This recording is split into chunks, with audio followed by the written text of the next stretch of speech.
बार की बात है, एक छोटे से गांव में एक बूढ़ी औरत रहती थी, जिसे सब चुड़ैल के नाम से जानते थे।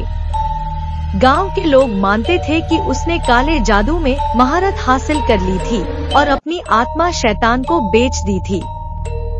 रात के समय गांव के पेड़ों के पास उसकी परछाई दिखती थी, जो कभी कभी हवा में तैरती दिखाई देती थी। कहते हैं कि उसके घर के पास जाने पर ठंडी हवा के झोंके अचानक आ जाते और अजीब सी फुसफुसाहटें सुनाई देती।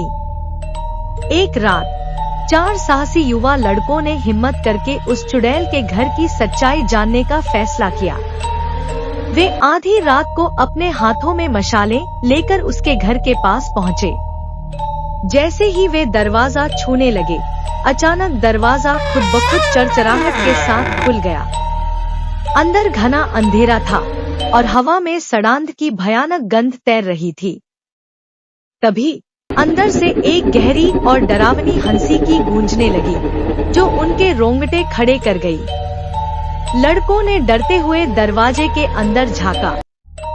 उन्होंने देखा कि बूढ़ी औरत उनके सामने हवा में तैर रही थी। उसके पांव जमीन से ऊपर उठे हुए थे। उसकी आंखें अब जलती हुई लाल अंगारों जैसी चमक रही थी और उसके चेहरे पर एक भयानक विकृत हंसी थी। उसके बाल सांपों की तरह बल खा रहे थे और उसकी त्वचा पीले पड़ चुके चमड़े जैसी लग रही थी। जैसे ही लड़के दरवाजे से भागने की कोशिश करने लगे, चुड़ैल ने अपनी लंबी नुकीली उंगलियां उनकी ओर बढ़ाई। उसकी उंगलियों से सड़े हुए मांस के टुकड़े झड़ रहे थे और उसकी सांस से भयानक ठंड निकल रही थी। लड़के बुरी तरह घबराकर भागने लगे, लेकिन तभी उनमें से एक लड़के की टॉर्च अचानक बंद हो गई और उसके चारों ओर गहरा अंधेरा छा गया।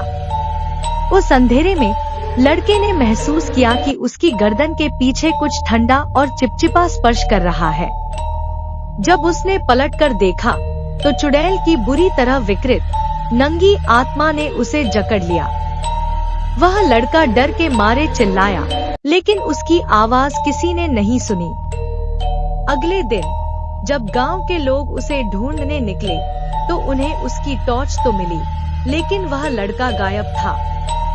उसके बदले वहां केवल सूखे पत्तों का एक बड़ा ढेर मिला, जिसमें से धीमी धीमी रोशनी आ रही थी, जैसे वह टॉर्च कभी बुझी ही न हो।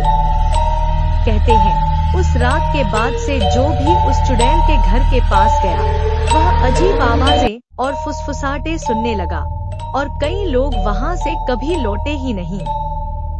गांव के लोग अब उस रास्ते पर जाने से कांपते हैं, क्योंकि कहते हैं कि चुड़ैल अभी भी वहां भटक रही है, अपने अगले शिकार की तलाश में।